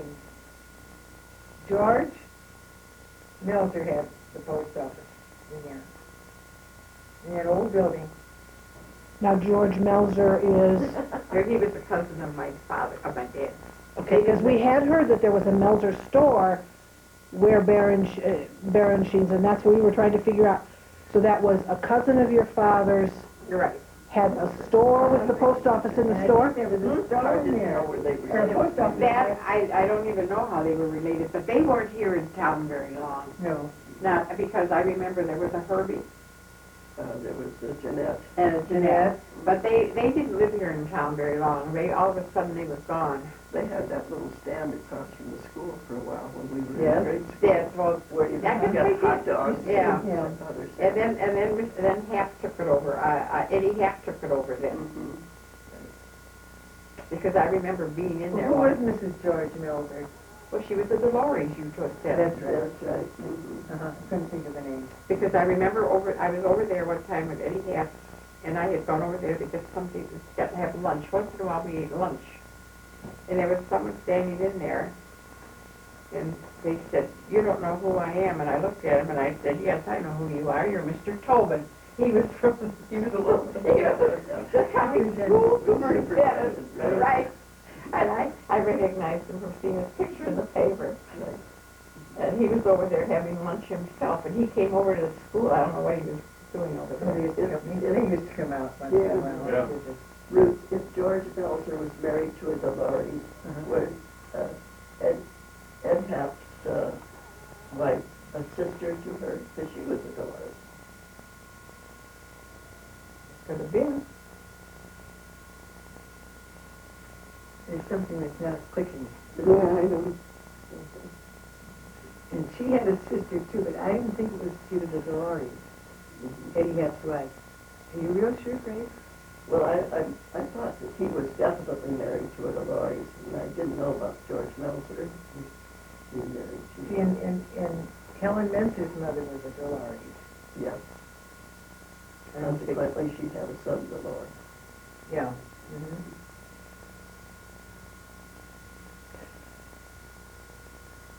There's a lot of names. There's Boobert is a name I've heard a lot. What's the name? Boobert. They lived in Wheeling, but he worked in the bank. Bank, bank, with my dad, Okay. Ira Boober. Yeah. How long did your father have the bank there or work at the bank there? Well, he was in it until it closed. Which it never should have been. Yeah. Never should have happened. They paid out. Didn't they say 97 cents on the dollar, and they said that 3 cents that the people didn't get on each dollar was due to the cost of The bookkeeping. bookkeeping or whatever they have to do to, you know, to take care of, but it never should have closed. When did it close? In 42, I think it was. 33. 33? Yeah, and he had started in the bank, well, when Prohibition started. Did he work in a different bank then Well, later, or he- did he retire? He took, went into that bank building, that was the bank, and he had insurance business that he ran there, and he also had the boxes that people... Safety deposit. Safety deposit boxes that the people would come in and Currency, currency exchange. they had a currency exchange there, yeah. which he was in. And then he went down to Glenview. He knew a few people down at Glenview, and they said, we want Herman Meyer to come and work with us. He worked down at the Glenview State Bank for a long time. A long time at the And Glenview State I Bank. used to stop at your house every day and leave a deposit there Yeah. for the store. Because when we built this house, we used to go down every 6 months and pay the interest on money we borrowed. And we used to pay it to your dad. Yeah, he was in there. Because he was handling the account. He was Borkert? Borkert? Did I say that wrong? Borkert is Borkert? They used to say Blakers, Borkert, which was wrong. okay. They were down by where the Meyer farm was, near Glenview, by the Navy base, or the They Reuben farm? were near the church, Near the church. the St. Peter's Church. And the Holste family, They were across the street, Across the street from the there. church, a little closer to the church on the other side of the street. okay. The Hans family lived on church, the Hans? Hans. Hans? Oh, Hans? H-A-N-S, Mhm. and they were on church. How did you pronounce it, Hans or Hans? Hans. Hands, We back just, then, yeah, just Hans. Hans. plain old hands. Mm-hmm. And he was a carpenter, I'm told, Mr. Hans? I think so. Maybe, He was also our preacher at the time. At the Hope Union, he was the preacher? Well, he used to take over the pulpit a lot. I don't remember any of that. Because I've read that the church land was donated by George Keast for the Hope Union, That would have been the one that we bought the store from. and that in the book that Milton Hans wrote, it said something about it was a lot of his relatives that built that church, or it was Alice. Somebody said that. Somebody wrote. Elmer Hans was a carpenter. Elmer Hans, I know it definitely was a carpenter. Elvin and Stanley's father, yes. he was a carpenter. And I think the father was too. Old Henry Hans. The Brockman family on church, they may have Yeah. already left by the time you, I don't remember, I don't And Brockman, blank, they're relatives. I've heard of the Blank family. Yeah, Blank, they lived up on Walters Avenue. And I think they owned the house where Eleanor Lovinson lived.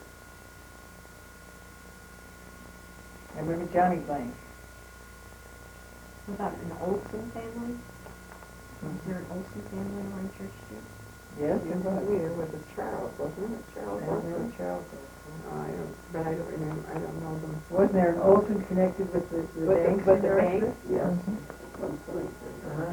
I'm a member of Marie Olson. Does that name ring a bell? No, I was thinking of a man, but you recall it, was Bobby Olson. I think that was in later years.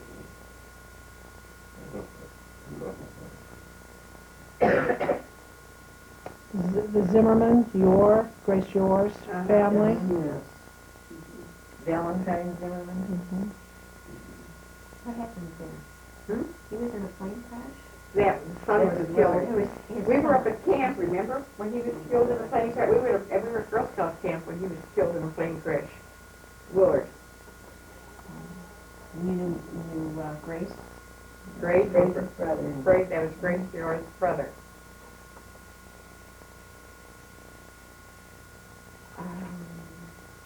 Somebody on Church Street. Remember Mrs. Charlie Miller? That's Lived on Church Street. I guess not. You don't remember? was, Oh, was that Patty's mother? no, she was a character, very, Frank Pointer's grandmother. Or was it? Uh-huh. she couldn't get down to the store. Meller. She couldn't get down to the store fast enough one day to tell my father that I was walking in the water. In other words, she was somebody who knew everybody else's Right. business. That's right. And my dad looked at me and he said, I said I had my rubbers on. And he said, all right. That's M-O-E-L-L-E-R. And you're back home. I'll never forget that. She came in there. You see, people used to stop at that time when I was that small. They would stop in the store to shop. I mean, they would go to the store almost every day because they didn't have any refrigeration of much of any kind. If they did have any, it would just be ice. I mean, in the summer, but they would come to the store almost every day for something. Did many of the people have their own gardens? Oh, yes. Or They used to have, vegetables? they'd have a lot, most of the people had a vegetable garden. Cows for their own milk and chickens and things like that? Oh, yeah, Not we many. had chickens. Yeah. Yeah, The we rest did. used to have chickens. Ruth doesn't like chickens, I don't think. We had- No, I can remember. I can remember, you had that great big thing in the backyard, and your mother would go out there sometimes and catch a hen, and then she'd chop off its head. I remember it too. Remember that? We were always afraid of chicken mice. We Want to go to the coop? Get the eggs. What other buildings, with the store that you had there, do you have a chicken coop out and back? And We did you used have, to have. do you have other, a barn or? Oh, there was out there was a barn out there, then it was a garage. Moved there, and then it was torn down. It was torn down, and then we had chicken coop though.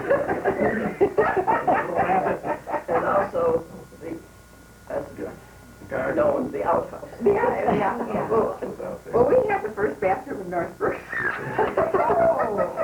So tell us about the first bathroom in Northwood. This has got, the children are gonna love this. We did, didn't we? Yeah, we did. We had the first bathroom. That wasn't long after. I remember that Dr. Sisler got a lot of time. You remember that? That was about when? Oh, God. We were only, I was over at Loretta's house all the time. I used to run over there every day to read the Herald and Examiner funny because we got the Tribune and they got the Herald Examiner. And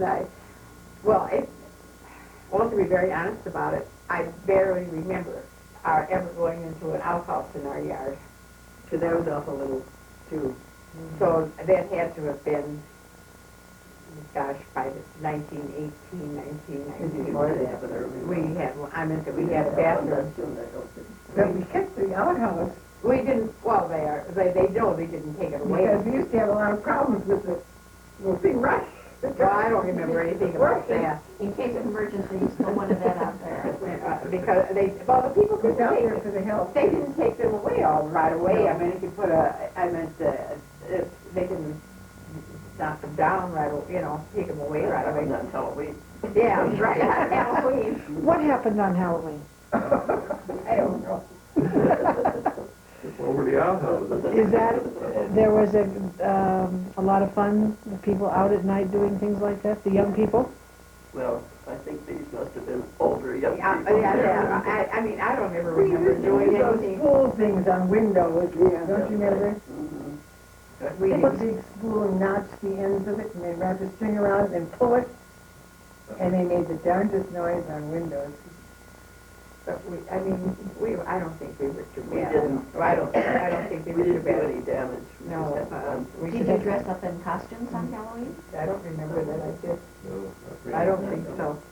Not like they do today. No, And you didn't ring doorbells saying trick or treat? That's right. that's Yes. right. But we didn't have trick or treating. No, but we ring doorbells. Mhm. Do a trick or, Or just ring the doorbell and run? That's right, just ring a doorbell and run. No, because that trick and treating business didn't start until, well, I remember Ada Lawrence was about the first one who said something to me about that, about the kids were going around town tricking and, and so that had to have been like 50 years ago that they started that. With Pepper and I do this all the time. You have said Ada Lawrence. Now, a lot of people in town say Lorenz, but you have consistent Lawrence is what it was years ago. That's what it was originally? Well, like everyone Everybody said. said Lawrence, then they got some highfalutin in and they changed it. I guess. Gee, I think it would be the other way around. Yeah.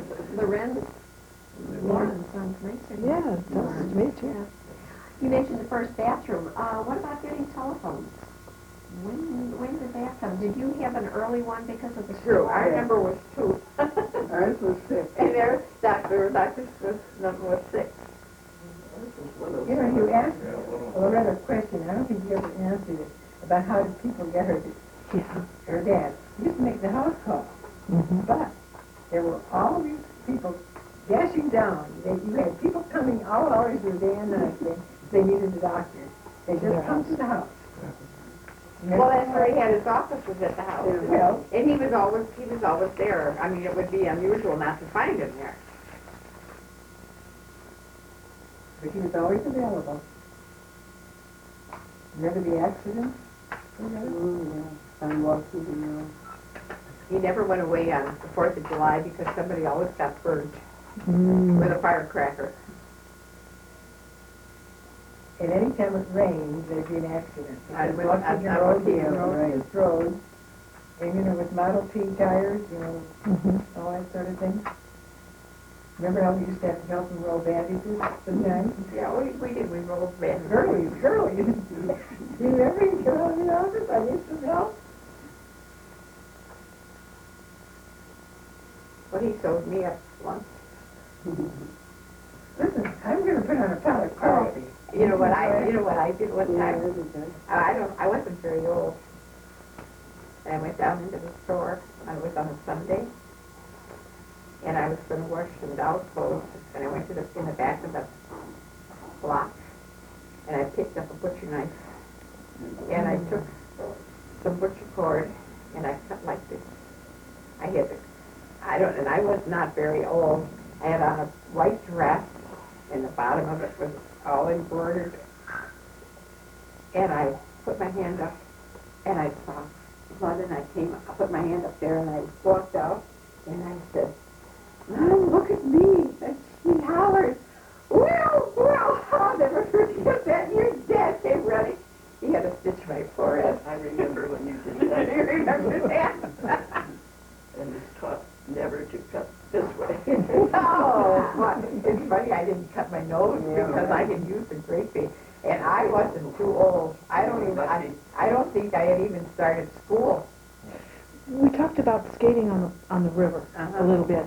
Was there a place you could go swimming? Oh no, that was sweet. Lake Michigan. Yeah, Lake Michigan. That was Because good. there's a picture of a whole bunch of boys at the swimming hole. Oh, that's the clay hole. That's a clay hole. It was dangerous. It was right. Is that still down there? Is that what, by Annisburger? Right, down Yeah, there. yeah. That's, I've heard of kids going to, we were never allowed to do that. Oh, never, we would never do that. And I heard that there was sort of a ponding in the river down near Lee Road area, where some of the boys would go I from think school. That could be. that some would go in there sometimes. But we never had a swimming pool, that what you would think of as a, I was thinking of a swimming hole. right, or a swimming hole. No, there wasn't anything like that. We didn't have anything like that. I don't have my time straight. What about electricity?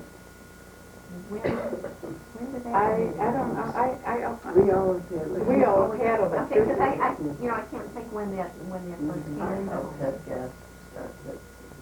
Yeah. We had fuel gas lights, but I don't remember anything about electricity.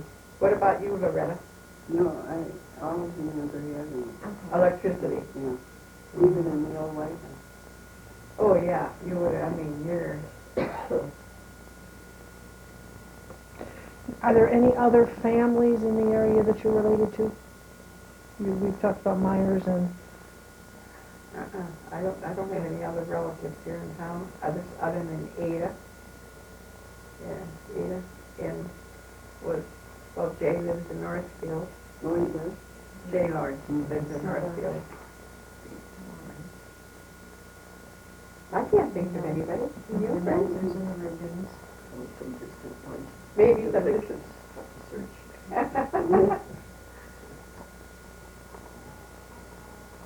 Can you think of any other relatives? Well, Around here? the incorporation of Shermerville as a village came about in 1901, which is before all of us were born. So we're about to celebrate in the 2001 the 100th birthday of the village. And you've said that the zinnia was the official flower. Yes, Can you think of anything else that the group of people that are going to work on the celebration for the centennial should know that we don't know? I mean, I've never heard anything about the zinnia. Ever. You ever heard about it? It was the red zinnia was the official flower. I don't know why they picked that. I have no idea. But that's what it was. It's a hardy flower. Is that why it was? I imagine that was maybe one of the reasons where people could grow it. Yeah. Is there anything else you can think of from your growing up times that people should know about? Particularly with thinking of it. With the centennial, right, because wanting to do specific things.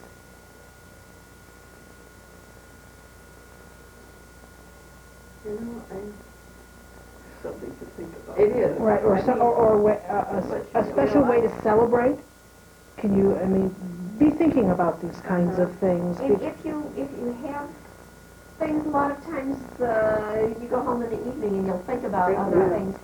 If you think of anything that you think would be helpful to us, either with planning for the centennial or just more information for our records in the Historical Society, please call us over there. Well, you know, Or at home, either way, and let us know. well, I was going to say before that there were some things I often think about what you read in history, because we had a brochure or something that came from the library, and they talked about library books, and something about library books that were brought up to the school here. You know, we never had any library books when we were in school over there. No shame. We really didn't. And the only books that I remember they had that Illinois Reading Circle thing where once a year the teachers could send someplace in Illinois, and someone had made a selection of books, and I could bring in the book one of the books that I got when Margaret Hanson I must have been in 6th or 7th grade, I would have been, and it was called The Texas Bluebonnet. And I always thought, gee, I'd love to go when we were in Texas. But we weren't exposed to anything like that because we didn't have any library. We didn't have any library books unless you provided them yourself. Someone said that they had taken the books from somewhere and had taken them up to the Northbrook School, and that was in their brochure. And I said, And that's what they were talking about, taking the books from Barensheen's. I never saw any. But they may have been distributed out into the classrooms. As No, there weren't any. There weren't any books. And there's reference at Barensheen's. That's right. And then someone said about the village. And The village hall. Oh, later and, on, yeah.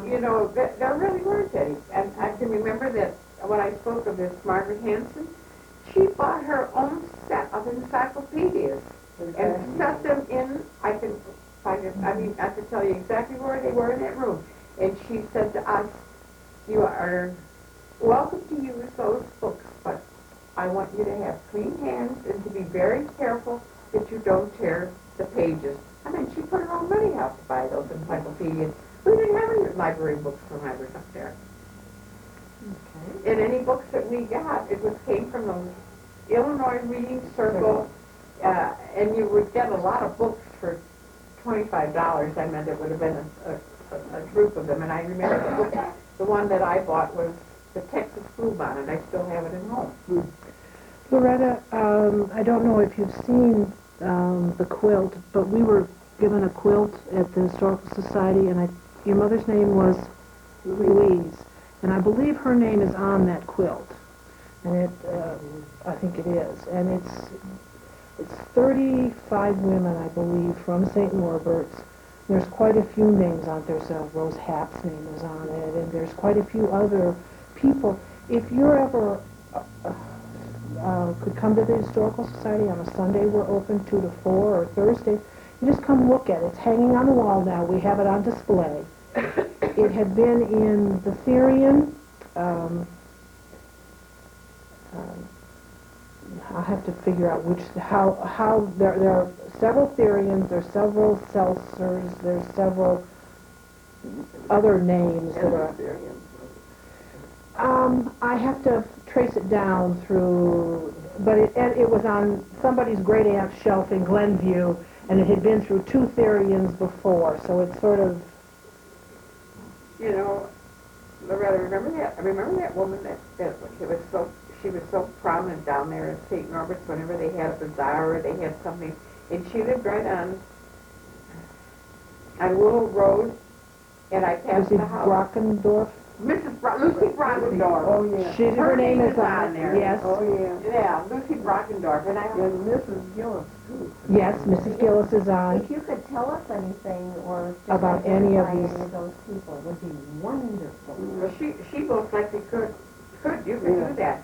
But Lucy Brockendorf, That would help a great and I deal. remember her, and there must have been a Snelton, maybe, is there? There's a Snelton, there's Lottie Snelton. Yeah. And I can remember she used to run around down there, and she would, her slipper, they called it a petticoat, would be hanging down, and she'd say, "Oh, Sears made my petticoat too long." There's a P-S-N-I-C-K-E is one, the last name is I think it's P-S.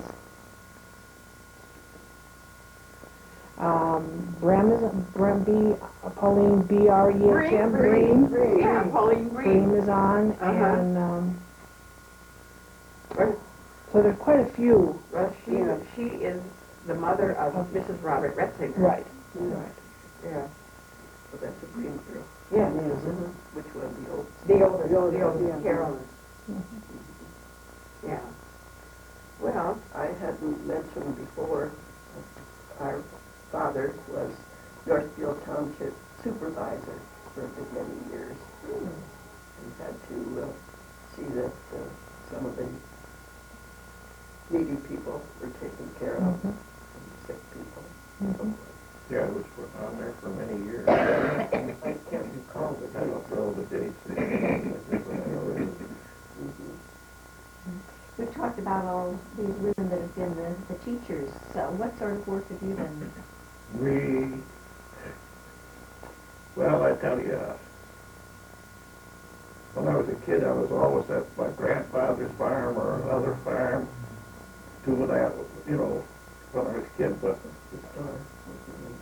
I started working when they had an A&P store in Northbrook. Some guy came to our house and said, "You've been mentioned as being a very good person that you could work for us at the A&P that we're doing." Now that was right across from the bank. And I said, "No, I can't do that. I'm going to high school." He says, "Well, you can come home from high school and work after school, and you can work on Saturdays, and all day Saturday." And so I started working in the store over there. And I worked there, I don't know how many years. In that time, when I was that age, nobody went and got anything off the shelf and put it in the cart. You got to go over. Everything's on the shelf, and you say to them, "Now, I want a can of peas." And you got right. You'd run for it. But I wasn't there too long when I got the idea. I said, "Now, lady, I can carry 4 or 5 things. What else do you want in vegetables?" So they'd say, "Oh, I want corn, I want this, and I want that." So I'd go over, and I would take a little basket, because I could get a bunch of the stuff off. So I didn't have to keep running around all the time. But I'm trying to figure out, you know, how long I stayed there. Well, there was a man, well, that happened over something else. But anyway, there was, oh, and you didn't get paid by the amount.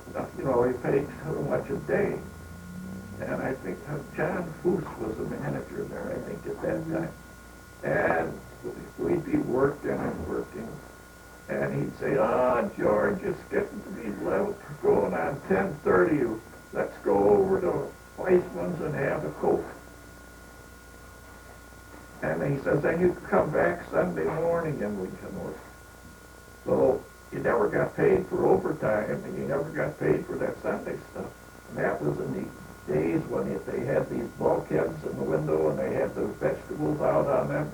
And every Saturday night you had to pull those all out and take down those things and wash the windows and all. So I spent many, many hours with that.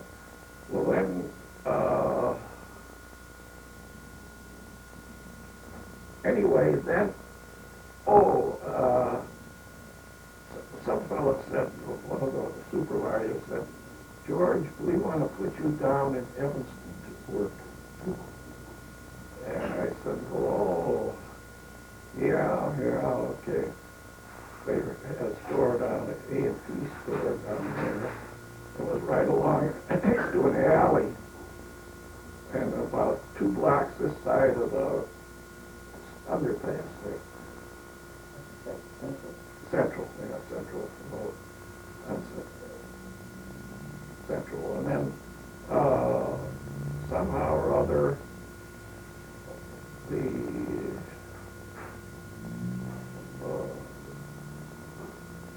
Mr. Buddington was a big wheel with the place, and he was a customer of mine.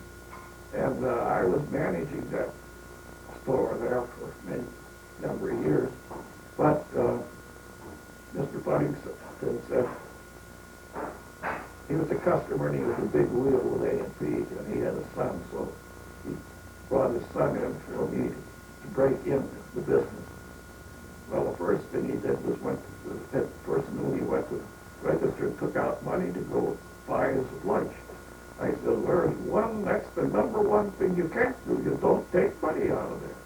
You bring your money from home. Now you put a $10 ticket there that you will owe $10, and you better bring the $10.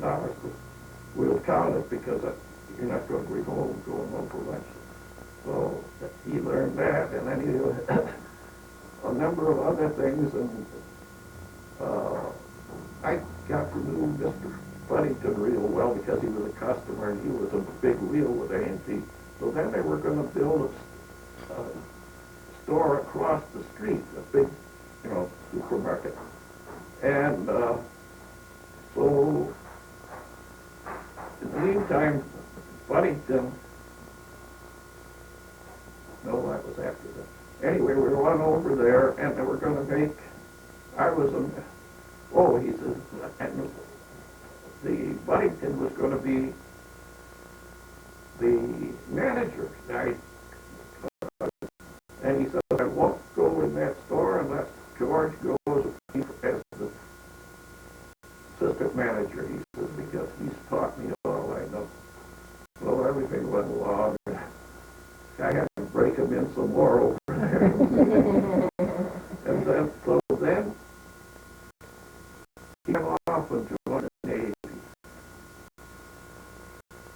And so later on, I don't know how many years, 3 or 4 years maybe, and he came back.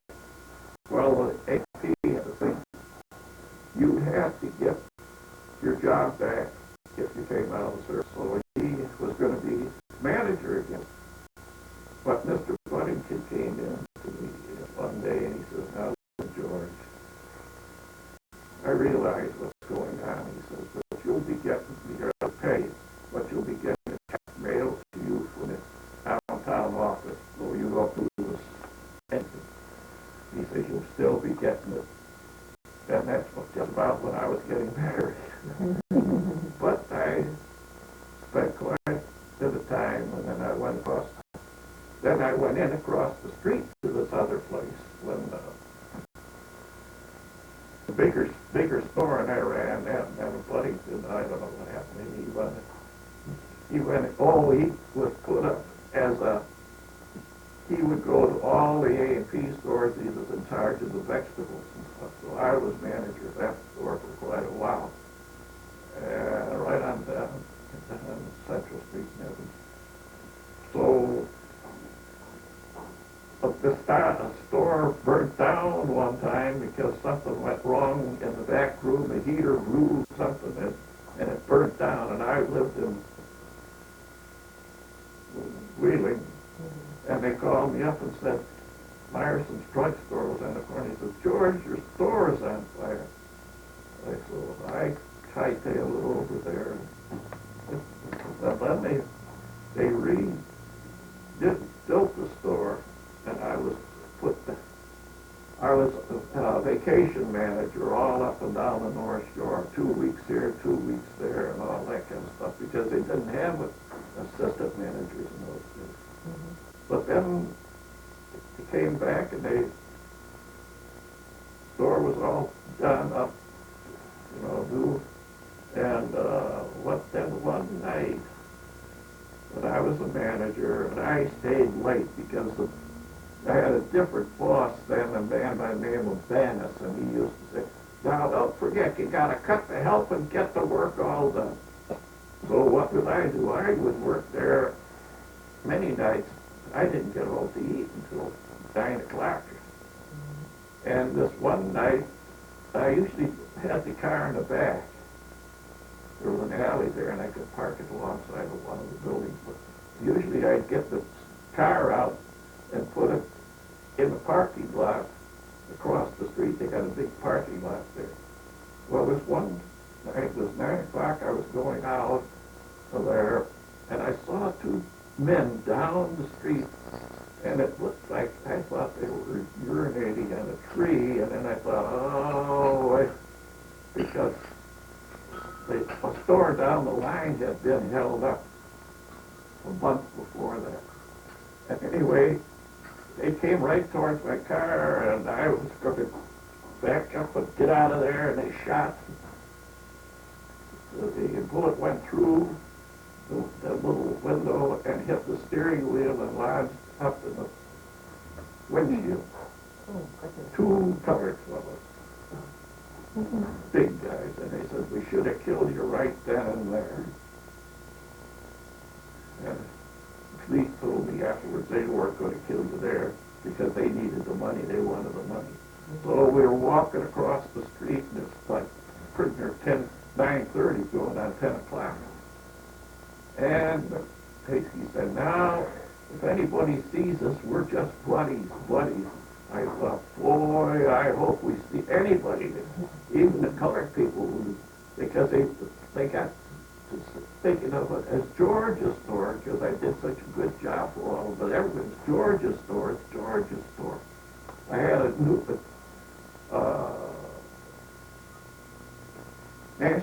jewel next door to me, and we were buddies. We were all doing the business. And on the other side of me was a National Tea, and they couldn't get any business. They were firing people, managers and clerks all the time. And so one old gentleman that I knew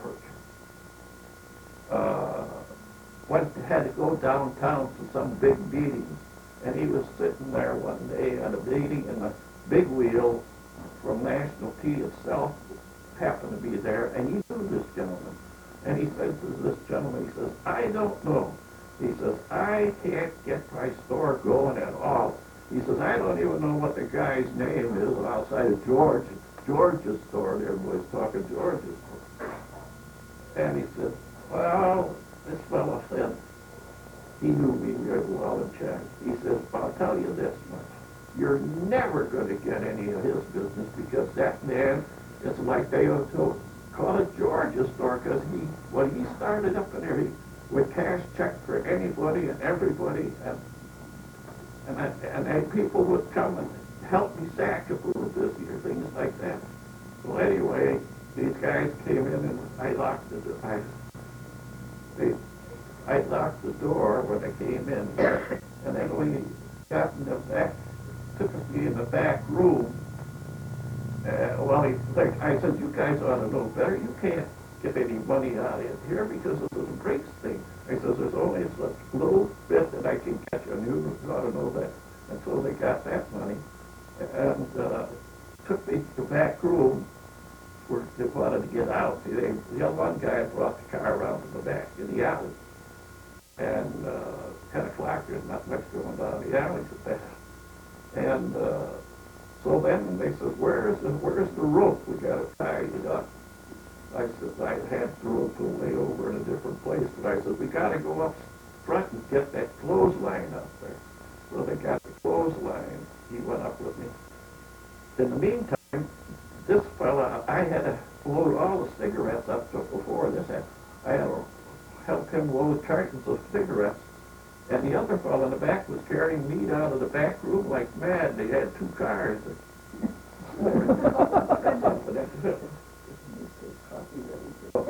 Whenever you want to stop, we can talk around the table. That was there, and then they tied me up, hog tied me with I had to lay on my stomach and that full wire there, Billy, would you put the chairs around? my knees up, so that I was lucky I was cold and I had a big coat on. The only way I could try. Oh, and I was saying, I got 2 little boys, please don't kill me, please don't kill me. Well, it's quite an adventure you had there. Yeah, and 2 weeks before, a month before that, they had robbed the guy 4 blocks away from me, a grocer. They killed him. Oh, God, you were And very I lucky said, with all that. no. So then the only way I could go was going backwards, pushing with my shoulders to get up to the front. So I got up to the window there, and I couldn't do anything. And so they had the bulkheads out, and I was put on my knees. And every time, and this is like 10, and nobody was going by at that hour walking or anything in the cars. But when I'd sit on my knees, and I'd shake my head violently. All at once there was a man taking a Boy Scout home. And the Boy Scout says, oh, there's a man in there. He must be in trouble. He's shaking like mad, and his hands behind him the way it looks.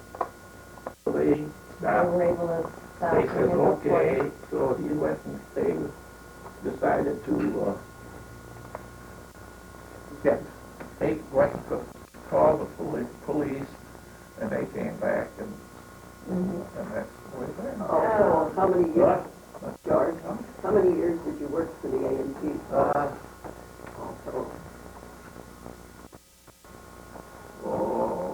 I got to run all up and down the whole North Shore, and then when they were going to close my store, I knew I didn't want to go in there. I had to go into Chicago, and I was there, I don't know how many years. That's like quite a while. Yeah. Weren't you over at Milwaukee for a while? That you did a lot of book work over there? Well, the best job was I quit there, and the day after I quit Esther from the Milwaukee